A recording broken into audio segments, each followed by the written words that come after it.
Hello, so I think we are being live streamed now, so a little glitch there. Hi, everybody.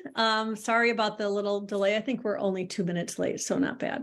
Not bad for me. Those of you who know me, I'm not always the most punctual person in the world, so I'm trying. Anyway, I'm super excited today to be here with my friend Evelyn Levenson, known as the Empowered Projector, and she is gracious enough to come and tell us her human design story, which I think everyone, whether you're a projector or not, will find some empowering tips in little bits from her story. So I met Evelyn. I think I know I heard you present at last year's conference, and I might have met you at the one before, right? Yeah. So everybody here, if you've been listening to these stories, you'll know there's a lot of cool people you meet at conference, and Evelyn will actually be presenting again at this year's International Human Design Conference, but more of that later. Anyway, Evelyn is going to tell us a little bit about her story and how human design found her, I think, more than you found it, right? And how that has really transformed your life, and hopefully a lot of you will find golden nuggets in there. So I invite you to just tell us wherever you want to start, Evelyn. Okay, great. So yeah, right now I love using human design to help people. And I find that human design makes a huge difference in helping people to not only know who they are, but feel better about themselves and trust themselves more. I think those are two of the things that are just so consistent through readings and empowerment of people through human design. So it's a brilliant system, and I am so grateful to have it as a tool to use to help people. So a bit about my story. I was in the sort of not the academic world, but more I have 2 master's degrees. I have an MBA, a business degree, and a master's in public administration. And I worked in government, and then I got my MBA, and I worked in the business field. I worked in cellular telecommunications. I was the first vice president of customer service for a non-wireline cellular telephone company, the Washington-Baltimore Cellular One. So I was doing really well in. That's right. My husband worked for Cellular One around the time you worked there, and I do remember. I forgot that little. Oh wow! Yes, it was an exciting, dynamic time, and I think one of the things I enjoyed so much about it was creating something new that had never really been done before. And so we were forging new ground. It was very exciting, and I worked like a demon. And then I started to burn out. And I ended up moving jobs. And one of the things I noticed about myself at the time, this was long before human design, was that when I was changing jobs, I always wanted some time off. It's like, other people were ready to like dive into their next job right away. I always wanted like, at least 2 weeks. Oh, a month would be great. Can I have like a month before I have to start my next job? That would be awesome. So, and no one else seemed to want that or need that. And I thought that was really curious. And I also noticed that when I was with large groups of people, like I did the landmark education work for a while. And when I'd be in a room with, 100 people, or in the communications course, several hundred people, I would come home after that, and I would need at least a day to kind of recover. I would call in sick to work, and I didn't even want to listen to music or watch TV. I just wanted to sit quietly. And I thought, that's really weird. What's wrong with me? It doesn't make any sense. And then later, when I found out I was a projector and had open emotional solar plexus and a lot of open centers, it made enormous amounts of sense. But I was floating, I was drifting, I had done well, but I was burned out. And I also knew that there was something more that I could do and wanted to do to help people, but I had no idea what that was.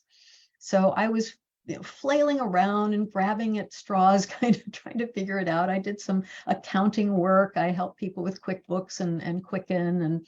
And then I came across a health coaching program. And that seemed interesting to me because I'd always been interested in health.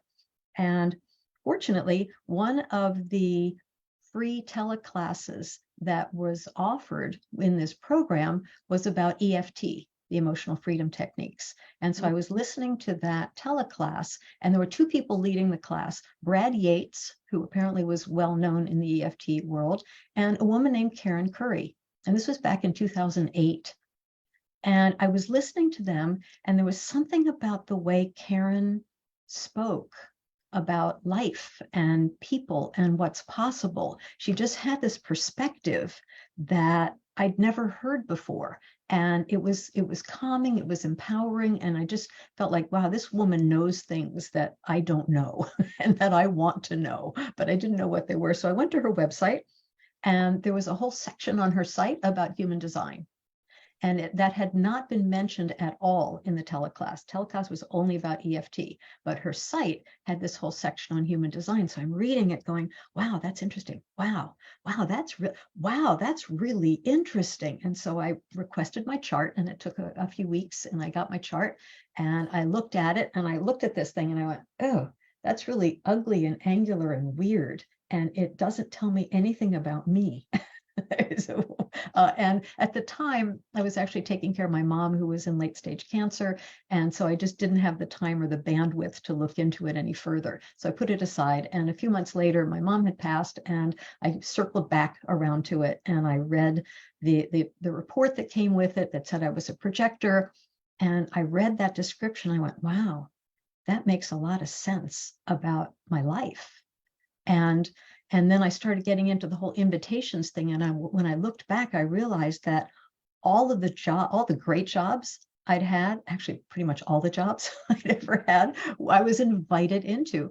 And the very few times I was trying to get a job on my own, nothing, flat on my face. Despite stellar credentials, I just couldn't find a job to save myself at all. But the invitations, brilliant. So here I'm looking at this chart, I'm reading this description. And so I had a chart run for my partner, Charlie. Turns out he's a projector. I thought, oh, that's odd, because we're so different in so many ways. And I read the description of projector to him, and he went, wow, that really resonates. That makes sense. That makes sense of my life. I went, oh, I was surprised. And then I ran a chart for a friend who turned out to also be a projector. And I read the description to her, and she said, wow, that really describes my struggles. So I thought, wow, there's something to this. There's something here that actually makes sense.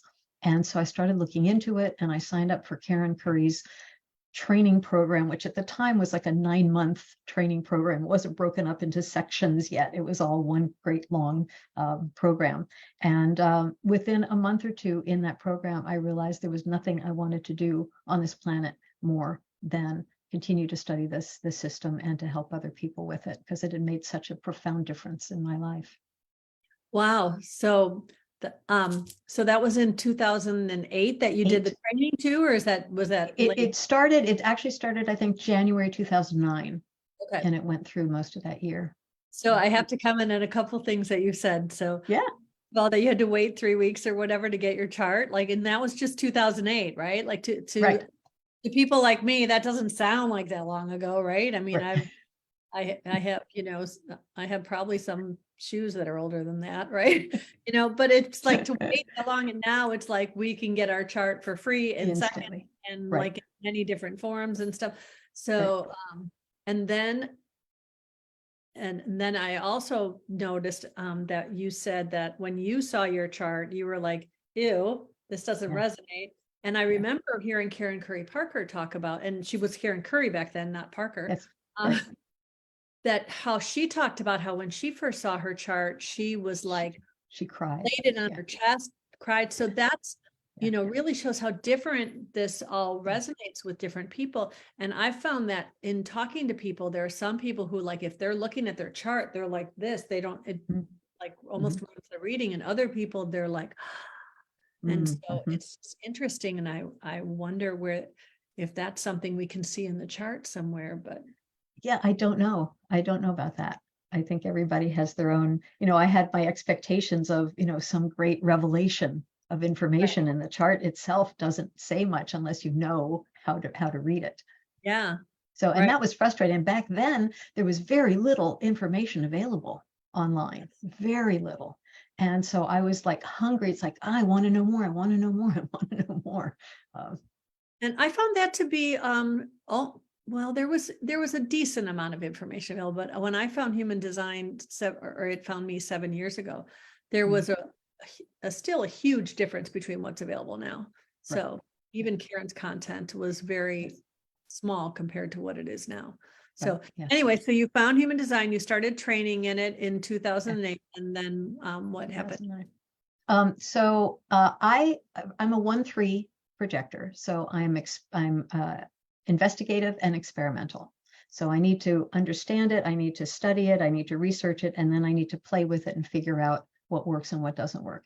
And actually, when I discovered the 1-3, I remembered that when I worked for a company, a cellular related company, this was many years ago when the internet was coming on, and Microsoft had developed Microsoft Word and Microsoft Excel, and we were starting to use those in the office.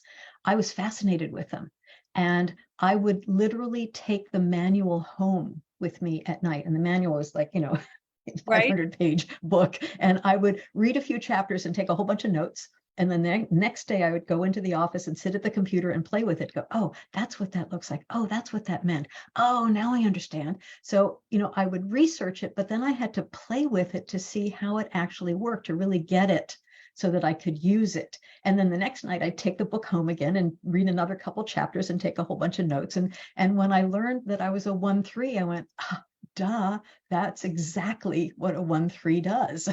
Right. I research it and then I play with it and figure out what works and what doesn't work.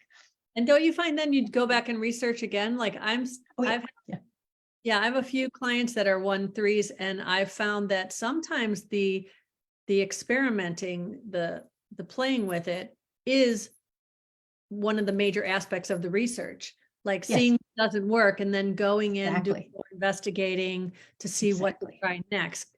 I bet you Thomas Edison was a 1-3. I'm sorry, say again? I bet Thomas Edison was a 1-3. Oh, I have no idea, but how he had to try all those different things, like light bulb work.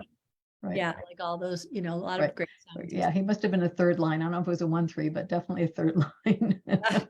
I would think.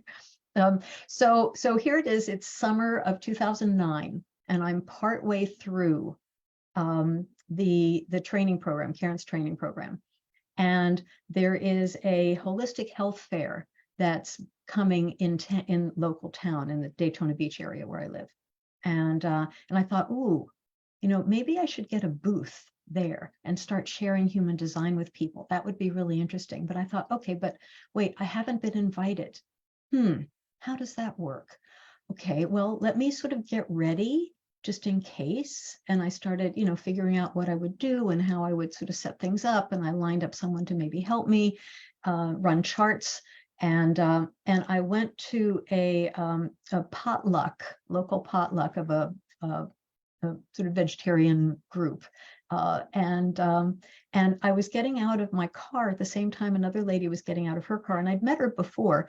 And she turns out that she is the one who was organizing the holistic health fair.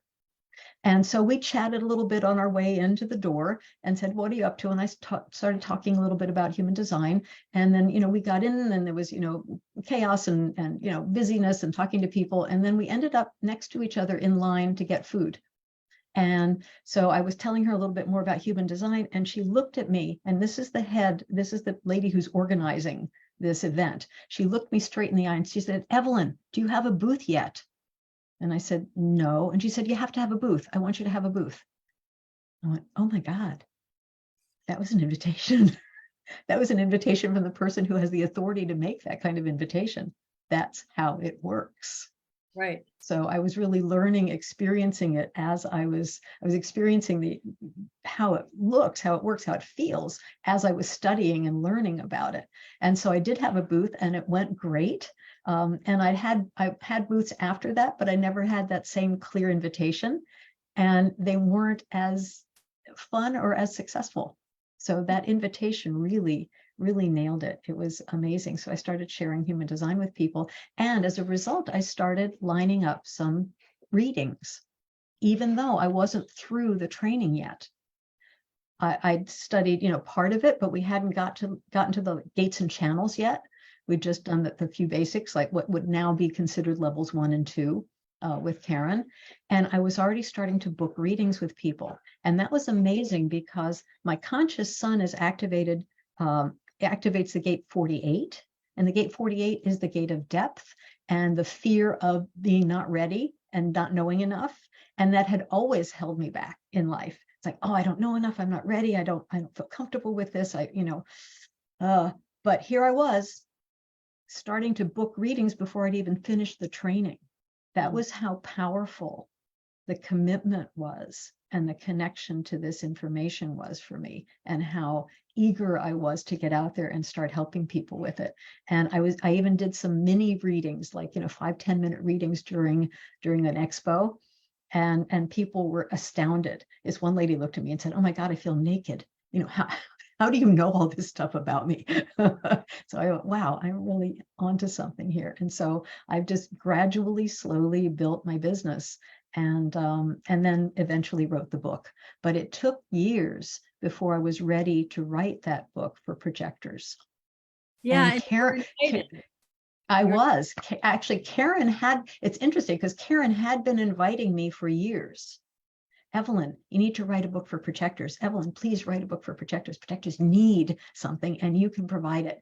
And I never felt ready. It's like I had so much I wanted to say, I didn't even know where to begin. And I just felt like, oh, not yet. And then when was it? 2021, I guess. Maybe it was 22. It was 22, early in 22.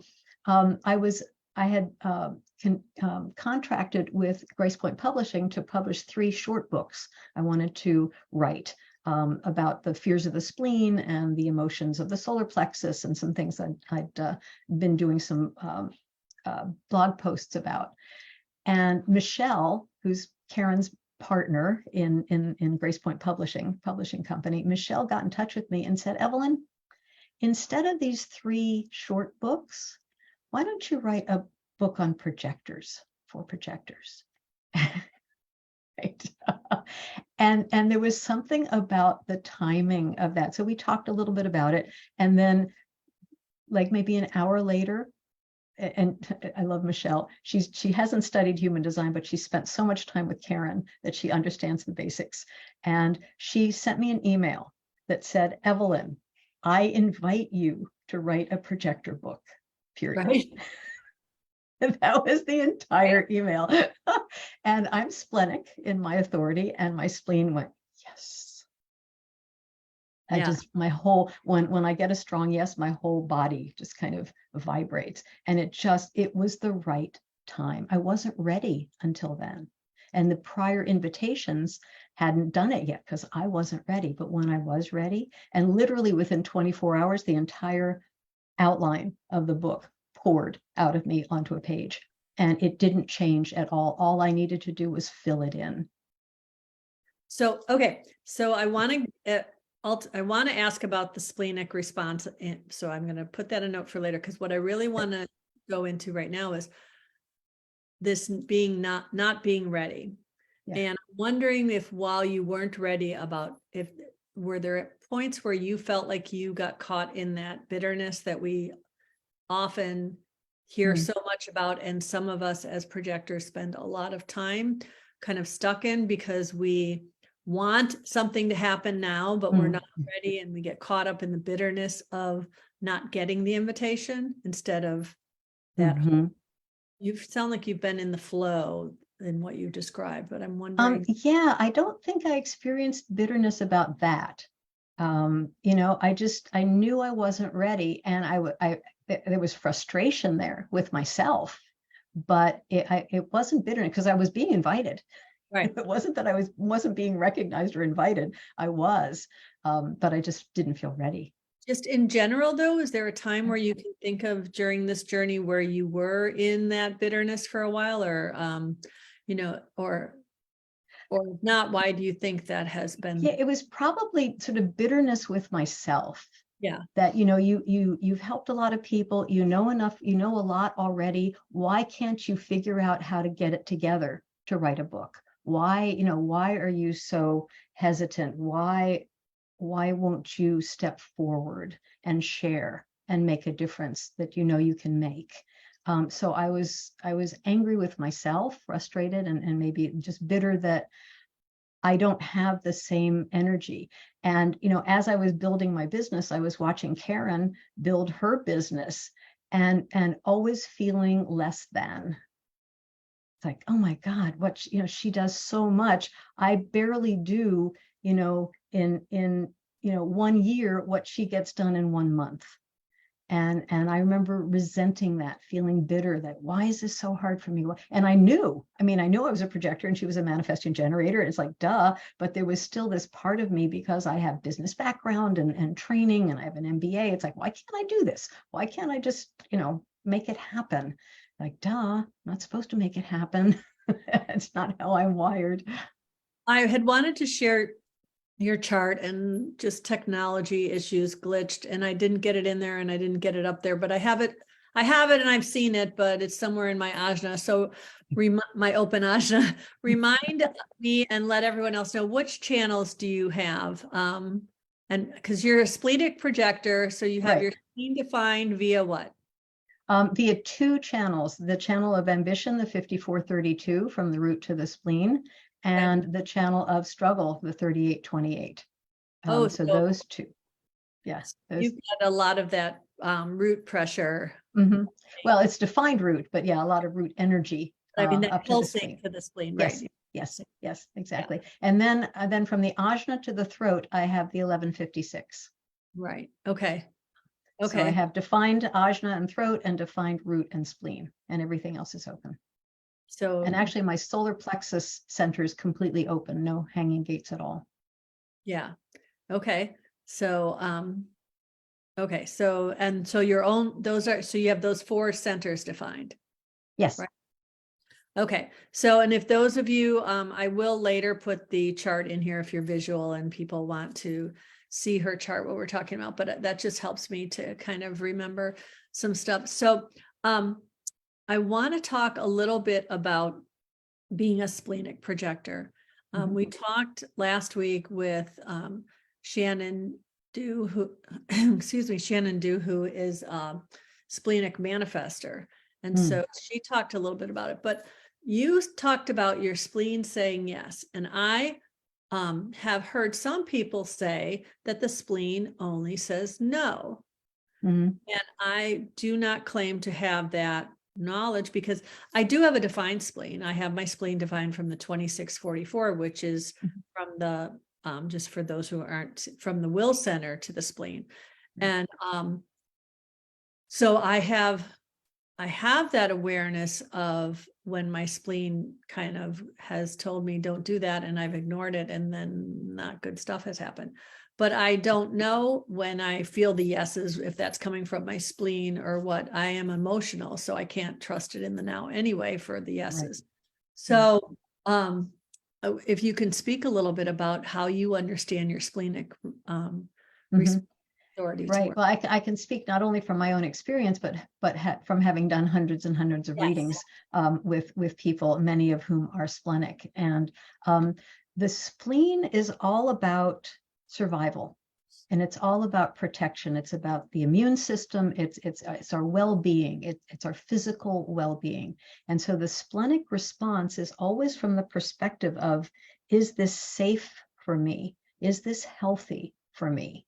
And ultimately, is it aligned for me? But it's really about protecting you. Your spleen wants to protect you so that you survive. And so it's always coming from that point of view, that perspective. And I've met many splenics who say, like you do, I feel a strong no, but rarely do I feel a yes.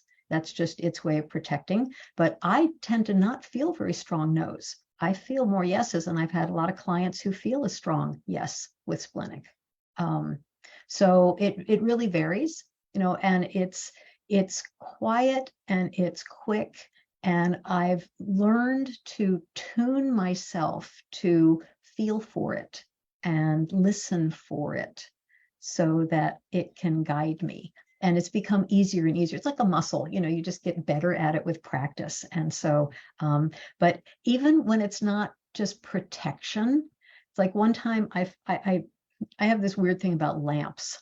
You know, most lamps I just can't stand. But I found this one lampshade one time, a long time ago, and I picked it up. It was in a shop, and I picked it up and I just hugged it to my chest as I walked around the rest of the store looking at things. Like it was just an instant whole body, yes, I want that. And I sort of assumed that was splenic. It wasn't that I was under threat or was protecting me, but I just had this strong, full body sense of, yes, I want that. Huh. Okay, that's interesting. So now if you're talking to someone who says, I don't feel my splenic response, I don't nothing, how would you tell them to try to get in tune with that? Really making an intentional effort in moments of opportunity for a response to really pay attention to it, because it's already always happening. Mhm. It's a matter of tuning into it. So it's not like you have to remember to have a splenic reaction. It's instant. You just need to remember to tune in and feel for, okay, what was that feeling? Was it a positive? Was it a yes? Was it, you know, does it feel safe, or was it a no? Yeah. And it's just practice, you know, like being a screen, not a sponge, with your open centers. It's just practice. So I say, you know, tattoo it on the back of your hand if you need to, you know, whatever you need to do to remind you to get into the habit and practice of paying attention to it. Yeah. So I want to go back a little bit to the projector and the bitterness thing, because I just think it's remarkable. Whenever I've talked to you, I've never gotten a sense of that projector bitterness that is so common when you go into, you know, there's tons of different Facebook groups for all different types, and you have your group, which is the Empowered Projector, which is a wonderful group. If you're projectors out there, I highly recommend the group. But there's so many posts of people just complaining about how much they hate being a projector and how they're sick of waiting, and they're kind of in this victim mode. And I'm sure you've met people like that and you've experienced that. And I'm wondering if you can just speak to that and talk maybe about why that you never felt that happened with you, because you didn't have you to learn from. That's Right? true. And it's not that I've never felt bitter. I certainly have, but it hasn't been a major theme. I think I've been lucky in so many ways as a projector that I haven't had a lot of the financial struggles that a lot of projectors have. I was invited into great jobs, and I've just been able to kind of chart my path my own way without having a lot of struggle. So I've been, knock on wood, and very grateful about that. But bitterness is pretty common. When I work with my projector clients, often they don't seem bitter either, but I'll say, let's talk a little bit about bitterness. What's that like for you? Oh yeah, oh yeah, bitterness, yes. So it's a pretty common experience with projectors, and it's common for projectors when they discover their projector to be unhappy about it and upset about it. I know projectors cried for days when they discovered they were a projector. It's like they feel like they got the short end of the stick. And I think that's a large reason why I wanted to write this book, and to help people understand, help projectors understand that we are designed for a specific role and a specific purpose. And when we are doing that, we are at our best and we are fulfilling our potential. But we live in a world that is dominated by generators and manifesting generators. And because they dominate, they sort of set the stage, they set the tone, they set the expectations that we're not designed to keep up with, but we're in the soup. Sort of in this generator soup that we need to swim through to make life happen. And the world is just not designed to support us and recognize us at this time. So it's like we're up against it, and it's challenging. And when we compare ourselves to others, we feel like we fall short. And so we blame ourselves, and we feel bad, and we feel guilty, and we feel angry, and we feel frustrated, and we get bitter. The bitterness often starts with, it's not fair. Like, it's not fair that I just tried to help that person and she bit my head off. It's not fair that, I'm trying to do the same thing this other person is doing and it's not working for me, it's working for her. She's doing, her business is growing and mine is stagnant. Why? I'm working so hard at this. Why isn't it working? And so that it's not fair leads into resentment. And then resentment spirals down into full-blown bitterness. Yeah. And for me, one of the things that I felt that I think sometimes made me bitter too was because I'm an energy projector. I have all the motors except the sacral defined. And with that open head and ajna and not knowing when enough is enough in my sacral, those are my only 3 centers that are not defined. So what would happen is I kept thinking I would learn my way into being a projector. I would figure it all out in my head and I would know what to do.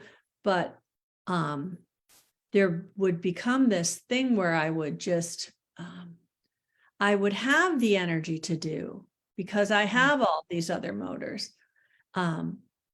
But I still couldn't do it in the way that, like, I didn't understand, how can I be the person who can outwork anybody?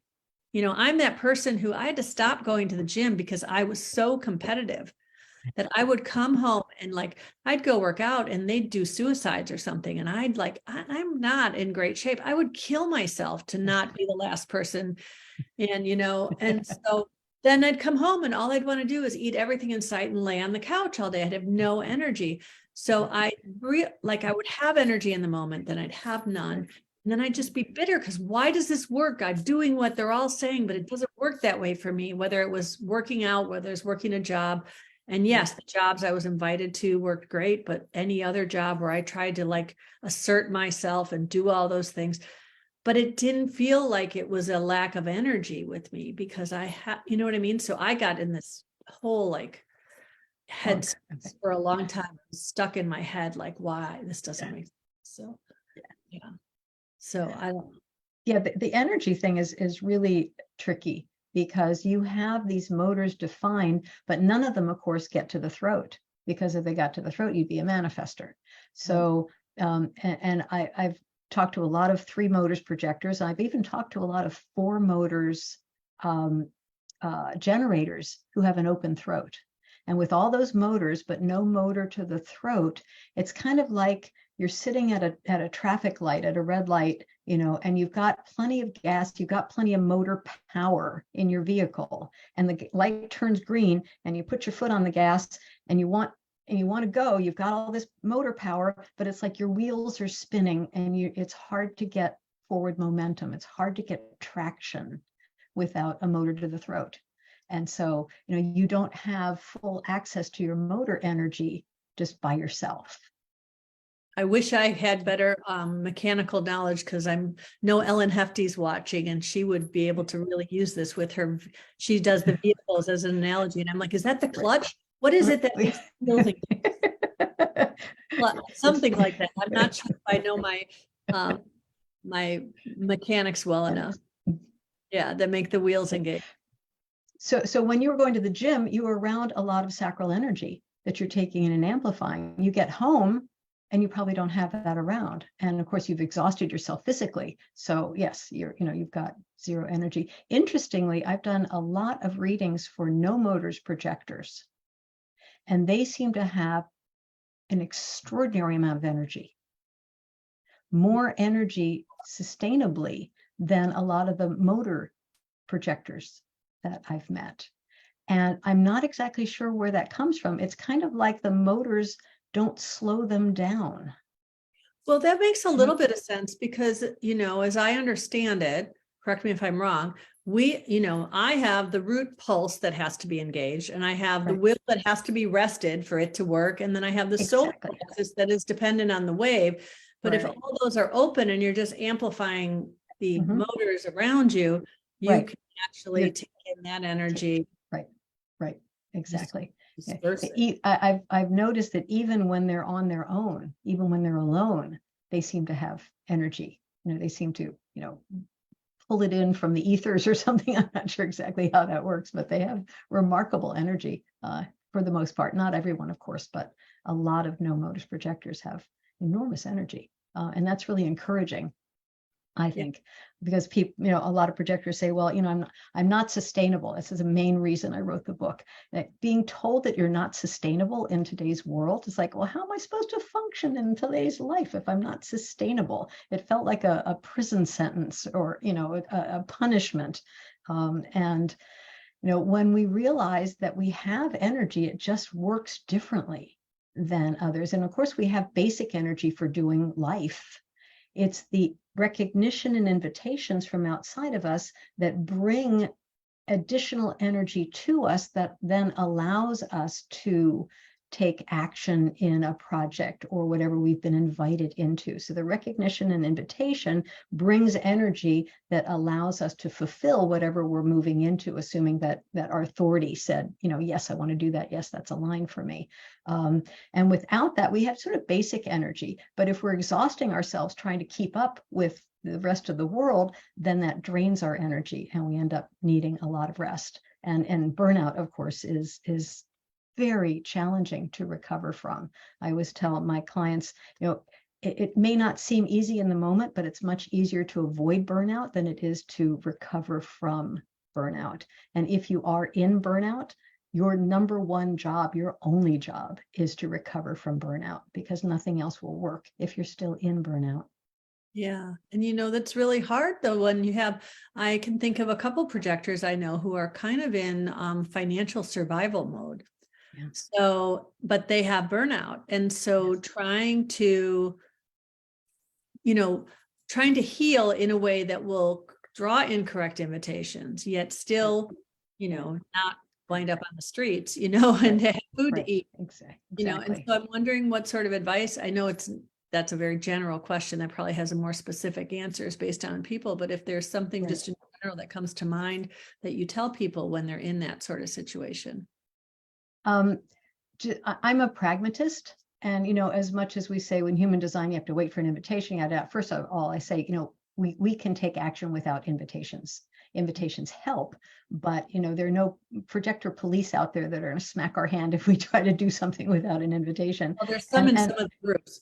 I know. That's why I was really clear in my book. It's like, not all human design people agree with me, but this is my perspective and this is my experience personally and with clients that, we can take action. It may not work great, but and it may work better if we wait for an invitation. But the last thing I think is useful on the planet is for all these powerful, amazing projectors to be sitting on their hands, waiting, doing nothing, saying, I'm not supposed to do anything without an invitation. Like, no, if it feels aligned, take action and then see what happens. Have realistic expectations about it. It may not work smoothly, but and invitations are worth waiting for, but you don't have to do nothing while you're waiting. You can be empowered while you're waiting. Right. So I wanted to circle back. Where was we? Where were we? Where was we? Where were we? My brain works so fast sometimes that I lose track of where I was. We were talking about like when somebody is in a position where they can't pay the bills Yes, they are burned out. They have that, they've been trying to operate their whole life as a generator type, and now they're like, right. Where do you start? So I'm a pragmatist. I mean, do what you got to do. Do it with the understanding that it's not ideal, and do whatever you can around the edges to take as good care of yourself to heal, and as much as possible leverage whatever you can. When projector clients say they want to start a new business, they want to become a coach, or they want to start a business, I always tell them, imagine the easiest way that could come about, the easiest way that could unfold. What would that look like? What would that feel like? How could it be like easy, like floating downstream, like no effort? What would that look like and feel like? And sort of seed the universe with that, like Karen says, seed the universe, put that out there without any contradicting thoughts, and see what happens. But also in that vein, like, who do you know who maybe could help you? Who do you know who could refer clients to you? Or maybe if they want to do coaching, for example, can you work for someone else who already has a business going so that you don't have to do all of the effort to create a business from scratch? because as projectors, we want to just be able to step in and do our brilliance. Yes. And that's the beauty of the invitation. Is an invitation implies that there's already something existing going on, or they're inviting you to create, to help them create something, but there's already some momentum, some movement, some energy behind it that you can step into and then do your brilliance and not have to do all the grunt work of making it possible and making it happen in the first place. So, if you are in a desperate situation, figure out whatever leverage you can apply, and however you can, use other people's support. Don't be afraid to ask for support. Don't be afraid to say, what the situation is, and get some support from the people around you who love you and care about you and who can do something to help you. And the other thing about not just being passive and waiting for an invitation is how useful it is to be visible as a projector, to be out there, to let people know who you are, what you're up to, what you're looking for, in a non-pushy way, in a gentle way, because pushy doesn't work for projectors, but letting people know. I call it being invitable. Right. You need to make sure that people know who you are so they can invite you, know what you do so they can invite you into the right thing, and know how to find you so they can find you to invite you. You need to make it easy for them to be invitable. And that's attitude as well.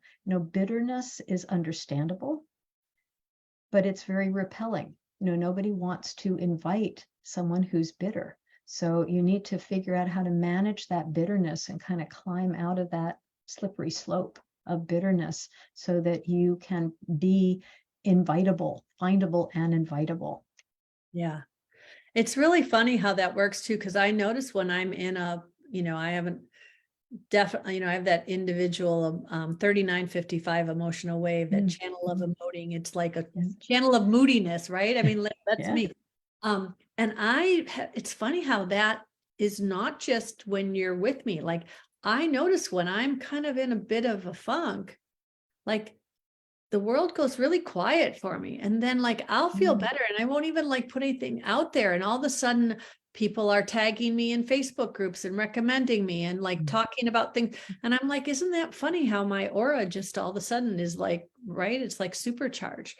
But I want to hear what you're saying, but I also want to remind people that, if you're watching, we've got another 15 minutes or so. So if anybody has any questions for Evelyn, please put them in the comments, and I'm going to look and see if I missed anything. I don't see anything here, but there are a couple that just some people say they're watching, but I had someone say, Lynn says Grand Rising, blessings lady. But if anybody has any questions, I'd really love to see those come up so we have a couple of minutes to get to that.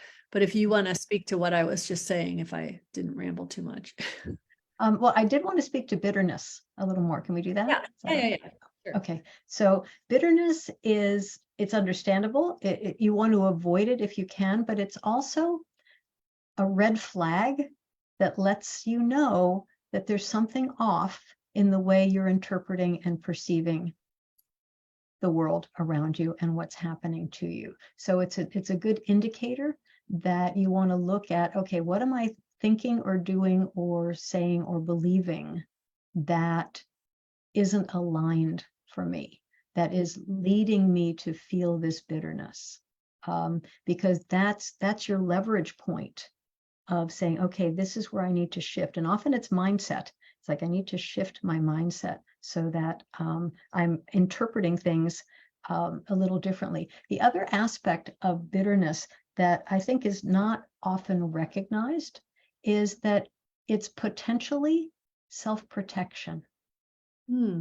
When you can see, oh, wait a minute, when you're bitter, you're pushing people away. And in pushing people away, you're protecting yourself from further hurt, from further frustration, from further feeling awful about yourself or comparison or people criticizing you or whatever's going on. It's like you're building this wall to kind of protect yourself from being further hurt.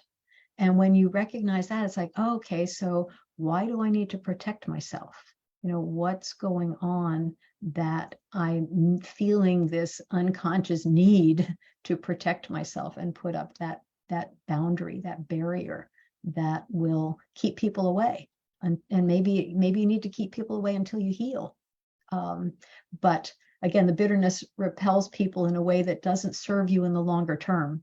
So, Right. if you're doing that, hopefully it'll be temporary and it'll serve its function for you. And then you can climb out of that and come back up into the rest of the world and again, be findable and invitable and offer your brilliance.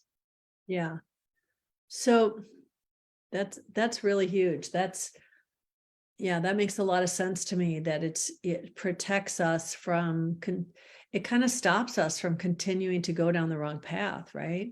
In a way, yeah. Have the wrong people like pushing us, like, because what I've noticed is when I get in bitterness, nobody wants to talk to me anyway. So they don't have the influence on me that maybe they weren't supposed to have, because Right. they're not around. And sometimes I find that,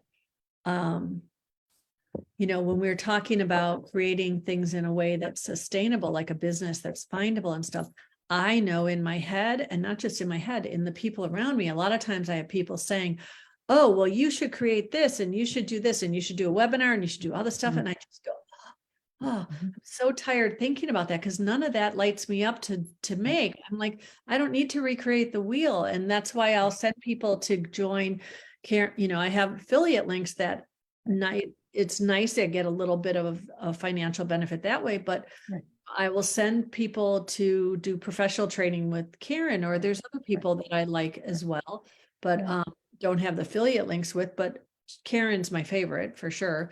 But if it doesn't suit someone, I'll send somebody in a different direction, or I'll send somebody to your website for, information that I haven't produced, because I just don't feel the need to make something that's already out there, right? Just so that I can say it has my name on it, right? Right. Yeah, we need to do what's correct for us. And all of the business coaching and advice and mentoring and all that, we still, especially as projectors, but really all types, you need to filter what other people are telling you through what you know about yourself and what you know is true about yourself, what you know works for yourself, and of course, through your strategy and authority. Yeah. Yeah. So one of the questions that I really like to ask guests is there something specific in how you talk about yourself that you felt really shifted once you understood your human design? Like, how has that caused you to change your narrative of who you are? Oh, that's a great question. I don't talk about myself a lot, so which maybe is a projector thing. No, I talk about myself a lot, but I think that's a 1/8 thing. So yeah, maybe. I have Yes, right. What I do know is that it has shifted how I perceive my role in the world, and it has allowed me to feel good about what I do and the contribution that I make in the context of who I am and who I'm designed to be. And it's given me a lot more self-confidence. It's given me a lot more self-trust. And I've been able to sort of navigate my path in a way, knowing what's true for me, and finally relaxing away from trying to be like Karen and realizing, come on, Evelyn, you're not designed like her. You will never do that, and you're not supposed to. You have a different role to play. And when I step into that and stop comparing and stop trying to be like others, it has allowed me to be true to myself. And in that, I'm able to shine. And in that, I'm able to, I think, guide and lead people and sort of lead by example. People say, oh, well, she's sort of following what's true for her. Maybe I can do that too. For example, when, I do readings, I have always, from the beginning, scheduled 2 days a week for readings. I do a bunch of readings on those days, but I don't fill my schedule with readings because I would burn out. And I tried that once actually, and I really did burn out. So I hold to my boundaries pretty carefully, knowing who I am and knowing my energy and knowing what works for me and what doesn't. So it has allowed me to be a fuller expression of who I am and write a book and give talks. And I was always shy. the thought of, public speaking, like, if you had told me 15 years ago that I would be doing this, I'd say, oh no, you're crazy. I would never do that. But when the energy is right, when the timing is right, and when the alignment is right, it's easy to step in when you have the confidence that you're stepping in the right direction. Yeah. Yeah. And it's really amazing how, when you really start to understand the nuances, because you and I are both projectors, but our designs are so very different. Right. And I've always been very extroverted. But for me, it's this big thing of having to learn not to use so much energy to try to get the recognition, and that's where a lot of my conditioning came in. I'm the youngest of 9 kids, and you basically, had to fight for any attention you got, so, right. So, and it's really, and and like I said, I have a lot of definition that could easily, like, I'm a 1 gate away from being a manifesting generator in many ways, right? Right. And 1 gate away from being a manifester in ways. There's so many ways that I can easily feel that, and I do have a ton of initiating energy, and I have that defined will, and the G center to the throat channel where I very much am here to speak from a place of I am. That's cool. Right. So, but finding that I'm not for everyone, and not trying to make that be something to fix, Right. for me has been the huge thing about being a projector. Like, I'm always going to probably talk more than you. And I know that as a projector, there are some people who say you're not even supposed to speak until spoken to. And I don't know if I'll ever be that person. I'm always going to be the person who offers to help somebody at the grocery store, but what I've learned to do is to not take it personally when they don't want that. Right. And so I can sense when someone is not responsive to my initiating in a way that I don't take it as something I need to keep pushing. Right. Yeah. And to offer to help and see their reaction. That's something that really helps for projectors. It's like you have this wisdom, you have this perception of how it could work better or how you could help them. But if they're not asking, you want to be gentle with kind of asking for permission to speak, essentially saying something like, well, I have some experience about this that might be helpful. Would you be interested in hearing about it? Or may I share it with you? Or, would you listen? Just something where you're essentially asking for permission to speak and wording it as a yes or no question. And that will then get their attention and allow them to respond and see if they're really interested. And if they are, then you have what I call an energetic opening to speak into with them, where they'll hear you and value what you have to say. But if they're not interested, if they're distracted, or no, it's not a good time, or I'm busy, or then you don't have that opening, and so they're not going to hear you anyway. The tricky part with that is if they say yes, but they're just being polite and they don't really mean it, but you'll feel that, and then you don't have that energetic opening to speak into with that person. Yeah. So even just saying things like, can I help you with that? Right. Or can I get the door for you? Even as a projector, sometimes I find that it's like even something simple like opening a door feels weird to some people, right? Can I get? Yes. It's exactly. Just we don't have that open, it's that motorized throat. It's so weird. Everyone thinks it's just about what you say, but it's making things happen in the world. So before we go, I just want to say, read a couple comments. So Lynn says, certainly could resonate with anyone. I had to be informed I was doing it. Didn't realize I was doing the bitterness thing. Definitely was from childhood conditioning. And then she later says, yes, agree. HD has been pivotal to realizations of why I do what I do by design. So Nice. those are, so I guess we don't have any questions. I guess we've just answered them all. Woohoo! But you know, there is one last point that I'd like to yes, drive home for projectors, absolutely. and that is recognition is really valuable for us. I call it sometimes our lifeblood. It provides energy for taking action for projects and things that we're invited into, but it is not related to our self-value.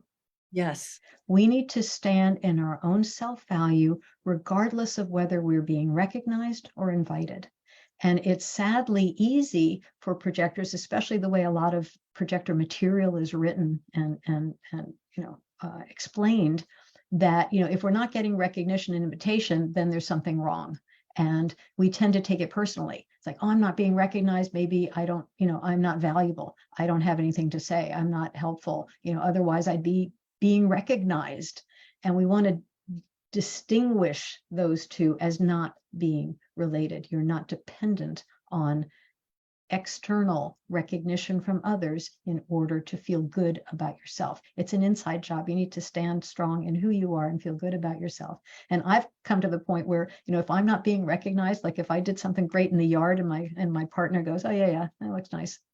I go, Evelyn, good job. That looks awesome. Right? You did an amazing job. I recognize myself, if I'm not getting it enough from the outside, I do it for me.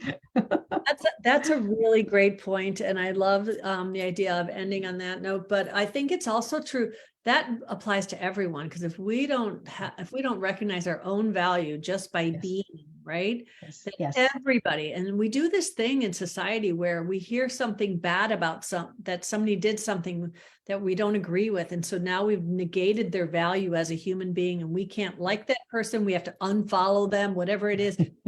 So we tend to, I have a t-shirt from, that I got at the Legacy Museum it's the legacy of slavery. And this is related to the criminal justice thing, but it says it's from Brian Stevenson. Oh, I love him. Yes. Yeah. Yes. And it says each of us is more than the worst thing we've ever done. And yes. I think for all of us, when we can heal our idea that our worth comes from our actions, right? And realize that we all have things we're here to learn from, and some of those things are mistakes, right? Right. So especially as the third line, when you have that idea that you did something wrong, and so somehow that affects your value. I mean, it's just so not true. And there are many things in my life that I stopped doing because nobody else was recognizing them as valuable. And there were things I really enjoyed. And, and then we're just giving away parts of ourselves. So I think that that's a lesson that can apply to any type, to we set the bar for how other people treat us by how we treat ourselves. Yes.